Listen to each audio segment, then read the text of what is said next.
الله من الشیطان الرجیم بسم الله الرحمن الرحیم. نن موږ په فیرډې لا باندې لږ خبر کوو چې فیرډې لا موږ سره په کومه سیکنډ ایئر الیکټرومagnetic انډکشن چپټر چې کوم د په هغه چې موږ سره یوه لا ده چې هغه ته موږ فیرډې لا وایو. نو دا موږ نه زده کوو چې دې لا څه مطلب ده او دې لا چې موږ ته کومه خبر سلی ده.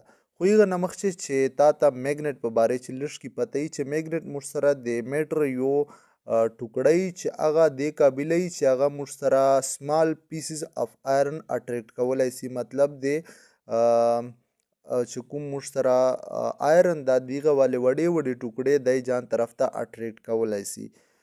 میګنیټ چې کوم ده دا همیشه دپاره موږ سره په ډای پول فارم چې مطلب چې دی دوه پولي یو نارت او یو ساوت. دلته ما په ډایګرام چې شو کړي دي نارت او ساوت. میګنیټ نه ګرد د ورد موږ سره هغه علاقه چې په هغه چې د میګنیټ وال انفلوئنس د ډول اثر شو کیږي هغه علاقې ته موږ میګنیټیک فیلډ وایو. دا میګنیټیک فیلډ موږ ظاهروو میګنیټیک فیلډ لاین باندې. نو میګنیټیک فیلډ لاین موږ سره له نارت ساید نه وځي او داسې رادرومي ساوت ته انټر کیږي ایکسټرنلی. انټرنلی دا ساوت نه نارت ته درومي او ایکسټرنلی دا نارت نه ساوت طرف ته رادرومي. اوس دلته موږ سره میګنیټ تا زده کړه چې میګنیټ موږ سره څه شی ده د چې کوم میګنیټیک فیلډ ده میګنیټیک فیلډ لاین باندې شو کیږي. نارت ته دا میګنیټیک فیلډ لاین وځي او ساوت طرف ته انټر کیږي ایکسټرنلی.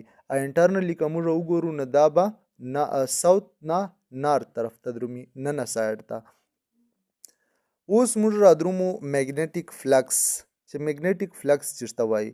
میګنیټیک فلکس لکه لیټ سپوز میګنیټیک فلکس نه مخکې که موږ خالي فلکس خبره وکړو نو فلکس موږ سره لیټ سپوز دروازه خلاصه ده او په دې باندې هوار رادرومي هوا کمرې ته رادرومي. نو دا چې کوم فلکس ته دا یوې ایریا چې ایر روان ده ایر په هغه ایریا باندې تیریږي نو دې ته موږ ایر فلکس وایو. نو دلته موږ سره میګنیټیک فلکس مطلب میګنیټیک فیلډ لاین چې په یوې علاقې باندې تیریږي نو هلته به میګنیټیک فلکس کیږي. لکه دا موږ سره نارت ته د میګنیټ وال او دا ساوت دا دوه میګنیټ موږ راخیستي دي یو مو نارت ساید راډولی ده یو مو ساوت ساید راډولی. نو نارت نه به دا میګنیټیک فیلډ لاین وځي ساوت طرف ته به درومي. خو دلته موږ ایمیجن کړه چې دا موږ سره دا یوه ایریا ده په دې باندې دا لاینس تیریږي نو دلته به میګنیټیک فلکس کیږي. صحیح سله. اوس میګنیټیک فلکس چې کوم دا موږ میتھمیټیکلی بی ای کاس تیټا دا موږ سره د دې چې کوم ایکویشن ده لا د دې چې کومه فارموله ده ده دا میګنیټیک فلکس په دې باندې ته کالکولیټ کولی سي چې چوره میګنیټیک فیلډ لاین پاس کیږي او په چوره ایریا چې پاس کیږي په انګل باندې ډیپینډ کوي نو دا موږ سره میګنیټیک فلکس. اوس فیرډې لا مطابق چې فلکس چې کله ټایم سره چینج رادرومي نو هلته به یو کرنټ پیدا کیږي چې هغه ته موږ انډیوسډ کرنټ وایو. لا یو ای ایم اف په پیدا کیږي چې هغه ته موږ انډیوسډ ای ایم اف وایو. نو دا به څرنګه پیدا کیږي او میګنیټیک فلکس چې به موږ ټایم سره څرنګه چینج راولو. نو دلته ما یو کوایل راخیستی ده او دا مې ګلوانومیټر سره کنیکټ کړی ده. اوس ګلوانومیټر څه شی ده؟ ګلوانومیټر موږ سره یو ډیوایس ده چې هغه موږ ته دا ښیي چې په دغه سرکټ چې موږ سره کرنټ شته ده که نشته ده. دا مې دې لپاره ورسره کنیکټ کړی ده. اوس دا موږ سره یو میګنیټ ته بار میګنیټ دا نارت او ساوت پول دي. دا زه داسې کوم چې دې هغه ته ورنږدې کوم د کوایل ته ورنږدې کوم یا بیا یې ورنه لرې کوم نږدې کوم یا لرې کوم.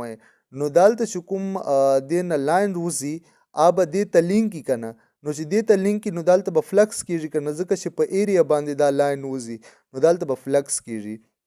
خو چې فلکس زیر نږدې کړو نو د فلکس زیات سي بیا چې بیا لرې کړي بیا فلکس کم سي. مطلب ټایم سره زه فلکس چینج کوم.